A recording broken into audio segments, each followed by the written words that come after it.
Dear student, welcome to all. Today we are discuss to class 10 biology chapter number first life process.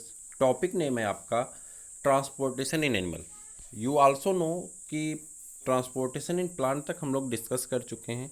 एक एक topic with notes और उनके notes भी हैं. अगर आप चैनल पे नए हैं तो चैनल के साथ आप जुड़ जाइए. इस नंबर पे पीडीएफ नंबर है 8004109989 और आपको सभी पीडीएफ चैप्टर नंबर फर्स्ट के सभी पीडीएफ आपको आपके व्हाट्सएप पे भेज दिया जाएगा. या आप डाउनलोड भी करना चाहते हैं तो आपको लिंक में मिल जाएगा, वहाँ से आप डाउनलोड कर सकते हैं. इस पीडीएफ को आप नोट कर सकते हैं. किसी भी अगर क्लास 10th के आप किसी भी बोर्ड से पढ़ रहे हैं, चाहे यूपी बोर्ड इंग्लिश मीडियम हो, चाहे आप सीबीएसई बोर्ड हो, इवन आईसीएसई बोर्ड, सबके लिए ये इम्पॉर्टेंट है. और आपकी टॉपिक भी कंप्लीट की गई है. हालांकि यहाँ पे जो भी नोट्स हैं आपको बेटर नोट की कैटेगरी में ही आते हैं, तो आप आराम से डाउनलोड कर सकते हैं. चैनल से जुड़ सकते हैं. नंबर एक बार फिर से नोट कर लीजिए 8004109989 पे. इस पे आप एसएमएस कर देंगे तो आपको हम क्या करेंगे, उसका पीडीएफ आपको हम सेंड कर देंगे. टॉपिक वाइज सेंड कर देंगे. उसके वीडियोज़ भी हैं, उसके वो भी हैं. साथ में डिस्क्रिप्टिव क्लास शुरू होगा तो आपको उसका भी लाभ मिलेगा.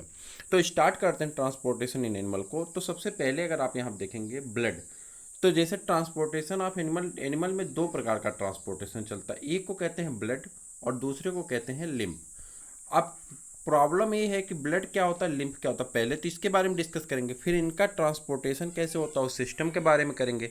तो इस टॉपिक में हम लोग सिर्फ इतना पढ़ेंगे ट्रांसपोर्टेशन इन एनिमल में होता क्या है. ब्लड यानी ब्लड के पूरे कंपोजिशन के बारे में पढ़ेंगे. ठीक, उसके बाद सेकेंड वीडियो है, उसका नाम है ह्यूमन सर्कुलेटरी सिस्टम. तो ह्यूमन सर्कुलेटरी सिस्टम में पूरे सिस्टम के बारे में पढ़ेंगे. कैसे ब्लड ट्रांसपोर्ट करता है, कैसे ऑक्सीजन कैरी करता है, कैसे कार्बन डाइऑक्साइड कैरी करता है, कैसे नाइट्रोजनस वेस्ट को कैरी करता है, एट्सेट्रा ऑल ऑफ थिंग्स जो इंक्लूड होते हैं इनमें ब्लड के माध्यम में, उसको हम लोग डिस्कस करते हैं. फिर नेक्स्ट टॉपिक में हम लोग लिम्फ कर लेते हैं. इस तरह से एक एक टॉपिक करके हम लोग डिस्कस कर लेंगे और चैप्टर आपका क्या होता है, कंप्लीट हो जाता है. फिर चैप्टर कंप्लीट होने के बाद नेक्स्ट चैप्टर चलेंगे, इसका डिस्क्रिप्टिव चलेगा. तो चलिए स्टार्ट करते हैं ब्लड को. ब्लड में क्या है, blood is the fluid connective tissue. आपने 9th में टिश्यू पढ़ रखे हैं. तो 9th में जब आप टिश्यू को डिस्कस किए थे तो उसमें आपने पढ़ा था कि एनिमल में 4 टाइप के टिश्यू पाए जाते हैं. उसमें से एक कनेक्टिव टिश्यू था. और जिस कनेक्टिव टिश्यू में आपका कौन सा आता है, ब्लड भी आता है, तो ब्लड को आप क्या कहते हैं, फ्लूइड कनेक्टिव टिश्यू. क्लियर है. They contain plasma and blood cell. ये क्या कंटेन करते हैं अपने साथ, प्लाज्मा को और किसको, ब्लड सेल. दो चीज कंपोनेंट पाए जाते हैं, एक को प्लाज्मा और एक को ब्लड सेल. हमने 9th में आपसे बता रखा था 9th की क्लास में कि जब आप 9th में कनेक्टिव टिश्यू पढ़ रहे थे तो मैंने आपसे कहा था कि इसका डिटेल स्टडी हम लोग करेंगे क्लास 10th में. तो अब डिटेल स्टडी करने का वक्त आ गया है. डिस्कस करते हैं पहले को प्लाज्मा को. Plasma is the liquid part of the blood. Plasma क्या होता है, ब्लड का लिक्विड पार्ट होता है. जैसे दो कंपोनेंट हैं तो उसमें से एक लिक्विड पार्ट है और ये कैसा होता है, कलरलेस होता है. अब आप जानते हैं ब्लड में जो कलरलेस पार्ट होता है, चूंकि आरबीसी की अमाउंट ज़्यादा होने के कारण, कलर होने के कारण वो कहीं ना कहीं हिडन रहता है. लेकिन जब उसको वो किया जाता है, एग्जामिन किया जाता है, तो वो पता चलता है कि इसका कलर कैसा है. It contain 90% of water. एक ऐसा होता है 90% वाटर होते हैं एंड 10% डिजॉल्विंग सब्सटेंस, और 10% जो सा होता है उसमें डिजॉल्विंग सब्सटेंस आते हैं, सच एज प्रोटीन, जैसे कि प्रोटीन, डाइजेस्टेड फूड पार्टिकल्स होते हैं, कुछ साल्ट होते हैं, कुछ वेस्ट प्रोडक्ट जैसे यूरिया इत्यादि पाए जाते हैं. Plasma carry out a variety of function. कह रहा है प्लाज्मा एक वेराइटी ऑफ फंक्शन को कैरी करता है बॉडी के, जैसे clotting of blood, fighting of disease etcetera. Clear. जैसे कि आपके ब्लड क्लॉटिंग करने में हेल्प करता है, साथ में डिजीज से फाइट करने में हेल्प करता है, और भी अदर क्रिटिकल फंक्शन करने में हेल्प करता है. बात करते हैं ब्लड कार्पसेल्स की. ब्लड कार्पसेल कहिए या ब्लड सेल कहिए, बात एक ही है. तो लिखा गया है the blood cell also called blood corpuscle, blood form of the bone marrow. Blood का फॉर्मेशन कहाँ पर होता है, बोन मैरो में होता है. कहाँ पर होता है, बोन मैरो में ब्लड का फॉर्मेशन होता है. The blood cell are of 3 type. कितने प्रकार के होते हैं ब्लड सेल, 3 प्रकार की होती हैं. आरबीसी जिसे एरिथ्रोसाइट कहते हैं या रेड ब्लड सेल कहते हैं, डब्ल्यूबीसी जिसे ल्यूकोसाइट कहते हैं या वाइट ब्लड सेल कहते हैं, और इसको क्या कहते हैं, थ्रोम्बोसाइट या तो प्लेटलेट्स कहते हैं. आरबीसी को डिस्कस करते हैं सबसे पहले, रेड ब्लड सेल को. तो RBC are form in the red bone marrow. कहाँ पाए जाते हैं, रेड बोन मैरो में इसका फॉर्मेशन होता है. RBC have a life span approximately 120 days. कह रहा है कि इसका जो लाइफ स्पान होता है, जो जीवन काल होता है, लगभग 120 दिन का होता है. अब होता क्या है कि जब लाइफ स्पान में ये मर जाते हैं, जब 120 दिन के बाद मर जाते हैं, तो इनको कहाँ पे दफनाया जाता है? तो ये चले जाते हैं स्प्लीन में। कहाँ पे? स्प्लीन में चले जाते हैं। और स्प्लीन में जाने के बाद ये वहाँ पे जाकर के किसका फार्मेशन करते हैं? बाइल जूस का फार्मेशन करते हैं, जिसमें बाइलीरूबिन नामक पिगमेंट पाया जाता है। जब हम लोग डाइजेशन पढ़ रहे थे तो उसमें लीवर से निकलने वाला एक जूस था जिसका नाम क्या था? Bile juice. तो बाइल जूस में एक कंपोनेंट, दो कंपोनेंट पाए जाते हैं। एक का नाम होता है बाइलीरूबिन और दूसरे का नाम होता है बाइलीवर्डिन। तो जो बाइलीरूबिन होता है, वो बाइलीरूबिन जो कंपोनेंट होता है आरबीसी के डेड बॉडी से ही निर्माण होता है उसका। Clear? After they have completed their life span, जब ये अपने लाइफ स्पान को कंप्लीट कर लेते हैं, they are removed from the blood stream, ये ब्लड स्ट्रीम से हट जाते हैं बाय द स्प्लीन। और कहाँ जाकर के बैठ जाते हैं? स्प्लीन में। आरबीसी कैरी ऑक्सीजन, आरबीसी किसको कैरी करता है? ऑक्सीजन को, and collect carbon dioxide through the use of haemoglobin और हीमोग्लोबिन। कह रहा है कि ये ऑक्सीजन कैरी करते हैं और किसको? कार्बन डाइऑक्साइड को भी कैरी करते हैं, लेकिन कुछ समय बाद कार्बन डाइऑक्साइड को क्या करते हैं? रिमूव आउट कर देते हैं, छोड़ देते हैं। Haemoglobin is the iron containing pigment, कह रहा है हीमोग्लोबिन एक ऐसा पिगमेंट है जो कि आयरन को कंटेन करता है, प्रोटीन। और यह कैसा है? हीमोग्लोबिन, हीम, देखिए यहाँ पे थोड़ा सा फिर से रुकिए।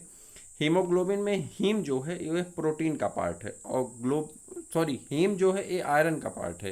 हीमोग्लोबिन, देखिए हीमोग्लोबिन में हीम जो है ये आयरन का पार्ट है और ग्लोबिन जो है प्रोटीन है। तो हीमोग्लोबिन एक प्रोटीन कंटेनिंग आयरन है जो रेड ब्लड सेल में पाया जाता है। इसका कलर कैसा होता है? रेड होता है। आरबीसी डिश शेप, अगर आपसे कोई पूछता है आरबीसी का शेप कैसा होता है तो आप कहेंगे डिश शेप होता है। डिश मतलब जैसे डिश का आपका अंटीना होता है, इसी तरह का होता है। देखिए यहाँ पे आरबीसी का शेप है, इसी तरह का इसका शेप पाया जाता है। Clear? Mature red blood cell यानी mature RBC are unique that lack nucleus, यह यूनिक होता है सभी सेल से क्योंकि इसके पास न्यूक्लियस नहीं पाया जाता है। याद रखिएगा कि आरबीसी के पास न्यूक्लियस नहीं पाया जाता। बहुत इंपॉर्टेंट लाइन है, एसर्शन और रीजन के लिए ये बहुत यूजफुल लाइन है। क्या? Mature RBC are unique that lack nucleus, इसमें न्यूक्लियस नहीं पाया जाता है।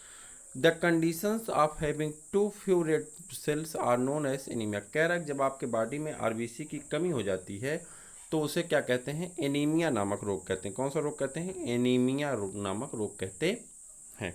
Clear?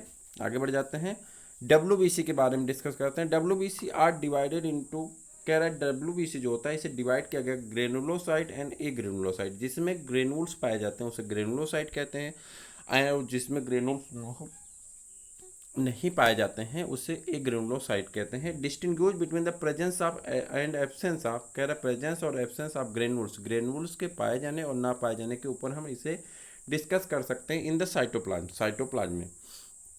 Granulocyte include basophil, granulocyte में क्या पाया जाता है? Basophil, eosinophil, neutrophil and mast cell. क्या पाए जाते हैं ग्रेनुलोसाइट में? बेसोफिल, इसिनोफिल, आपने सुना होगा कि इसिनोफिलिया बढ़ गई है तो ये वहीं पाए जाते हैं, basophil, eosinophil, neutrophils and mast cell. While agranulocyte include lymphocyte and monocyte, इतनी प्रकार की सेल पाई जाती हैं। ग्रेनुलोसाइट में 4 टाइप की और ए ग्रेनुलोसाइट में कितने? 2 प्रकार की सेल पाई जाती हैं। WBC of the immune system, WBC of the immune system involving the defending the body against both infection disease and foreign materials, कह रहा है कि जो हमारी WBC इम्यून सिस्टम का काम करती है, इम्यून करती है बॉडी को, और एक किसमें हेल्प करती है? जो हमारे इन्फेक्शियस डिजीज होते हैं उनसे भी लड़ती है, साथ में फॉरेन पार्टिकल जो आते हैं, मटेरियल्स होते हैं, उनसे भी लड़ने का काम करती है और हमारी बॉडी को हेल्दी रखती है। इसीलिए हम इसे क्या कहते हैं? Soldier of the body. याद है आपको, 9th में आपने पढ़ा था सोल्जर ऑफ द बॉडी। और उसके बाद क्या पढ़ेंगे? प्लेटलेट्स। प्लेटलेट्स क्या होता है? Platelets are very small, platelets क्या होते हैं? बहुत छोटे होते हैं। रेगुलरली शेप्ड, इरेगुलर शेप, इनका शेप कैसा होता है? इरेगुलर शेप, इनका शेप कैसा होता है? इरेगुलर होता है, edge like amoeba. Clear? Cell fragment 2.2 to 3 millimicron in diameter, और बहुत छोटे डायमीटर के होते हैं। The average life span of platelets is normally 5 to 9 days, life span जो होती है इसकी कितनी होती है? 5 से 9 दिन की होती है। The circulate in the blood, it circulate in the blood of the mammals and are अब, तो homeostasis leading the formation of, कह रहा है कि होम्योस्टेटिस को मेंटेन करने का काम करते हैं और किसका काम करते हैं, ब्लड को क्लॉट करने में भी हेल्प करते हैं। तो प्लेटलेट्स का काम क्या होता है कि ब्लड के क्लॉटिंग में हेल्प करता है, इरेगुलर शेप पाई जाती है, स्मॉलेस्ट यूनिट होती है और बॉडी की होम्योस्टेटिस को मेंटेन करते हैं। तो आई होप कि आपको पसंद आया होगा और मैंने आपको सिर्फ इसकी मीनिंग बताया, जो नोट्स आप लिखेंगे इसकी मीनिंग बताया है। जब डिस्क्रिप्टिव क्लास होगी तो इसको और बेहतर से और सारी चीज़ों को इंक्लूड करके हम लोग चढ़ेंगे, क्योंकि वो जो आपकी डिस्क्रिप्टिव क्लास होती है वो एट द बेस आप नीट फाउंडेशन कोर्स की होगी। इसी कारण आपको सिर्फ नोट्स इतने दिए जा रहे हैं जिसमें आप 10th के क्राइटेरिया को आप इजली सॉल्व कर सकते हैं। तो आज हम इजाज़त लेंगे, फिर हम लोग मिलते हैं नेक्स्ट टॉपिक। देखिए यहाँ पे लिखी गई है हार्ट, लेकिन उसका नाम क्या है, ह्यूमन सर्कुलेटरी सिस्टम, और उसको हम लोग डिस्कस करते हैं नेक्स्ट डे। तब तक के लिए इजाज़त दीजिए। जय हिंद।